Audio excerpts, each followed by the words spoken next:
काल पाचोरा आणि भडगाव तालुक्यात म्हणण्यापेक्षा संपूर्ण जळगाव जिल्ह्यामध्ये जळगाव लोकसभा मतदारसंघामध्ये गेल्या 25 वर्षापासून आम्ही देखील कोणीही पाहिलं नाही अशा पद्धतीचं वादळ संपूर्ण लोकसभा मतदारसंघामध्ये झालं।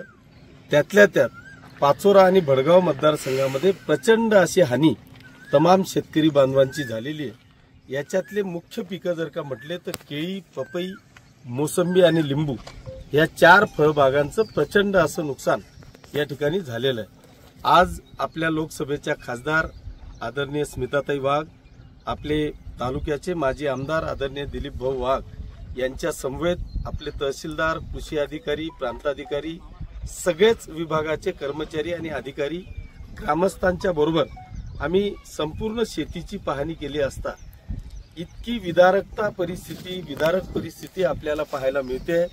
अक्षरशः शेतकऱ्याच्या डोळ्यातून अश्रू आम्हाला पाहायला मिळत आहे की जे हातातोंडाशी आलेला घास जेव्हा सेकंदात हिरावून नेला त्यावेळेस निश्चितपणे एक दुःख प्रत्येक शेतकरी बांधवांच्या मनामध्ये आपल्याला चेहऱ्यावर पाहायला मिळत आहे।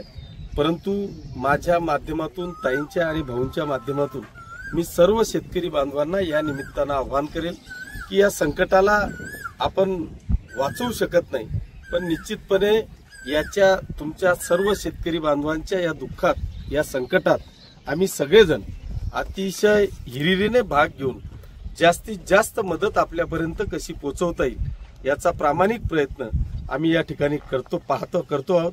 आज आम्ही जवळपास 5-7 शेतींमध्ये केळीच्या बागा आम्ही पाहिल्या।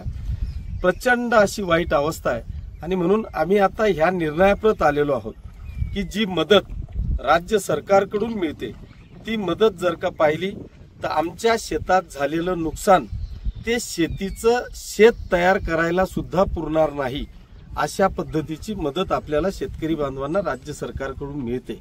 पण तरी आपलं युतीचं सरकार आहे, या राज्याचे मुख्यमंत्री आदरणीय देवेंद्रजी फडणवीस साहेब, दोघेही उपमुख्यमंत्री आदरणीय एकनाथजी शिंदे साहेब, अजितदादा पवार साहेब यांच्याकडे निवेदन देऊन तात्काळ एखादी तारीख घेऊन आम्ही तिघही जण आणि आपले शिवसेना भाजपचे पदाधिकारी यांच्या समवेत एक मीटिंग अरेंज करून त्या मीटिंगमध्ये जी काय परिस्थिती आपल्या मतदारसंघाची आहे ती परिस्थिती त्यांच्या लक्षात आणून देऊन विशेष बाब म्हणून आपल्या सगळ्या शेतकरी बांधवांना अधिकची मदत करता येईल का, त्यांच्यासाठी आपल्याला काय नेमकं करता येईल याच्यासाठी आम्ही मीटिंग निश्चितपणे येणाऱ्या आठवड्यात करणार आहोत।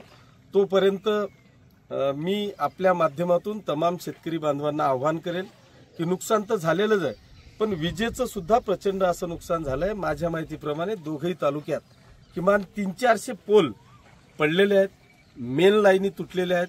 त्याच्यामुळे 24 तास नाही 48 तासापासून प्रत्येक शेतकरी बांधव विजेची प्रतीक्षा करतोय। पण मी आपल्याला आवाहन करेन की एक आज उद्यामध्ये 100% वीज चालू होईल अशा पद्धतीचा प्रयत्न विजेचे कर्मचारी सुद्धा या ठिकाणी करतायत। त्याच्यामुळे मी आपल्या माध्यमातून मतदारसंघातल्या तमाम जनतेला आवाहन करतो की येणाऱ्या संकटाला आपण निश्चितपणे तोंड देऊन जास्तीत जास्त मदत या ठिकाणी करू असं आवाहन आपल्याला या निमित्तानं करतो। धन्यवाद।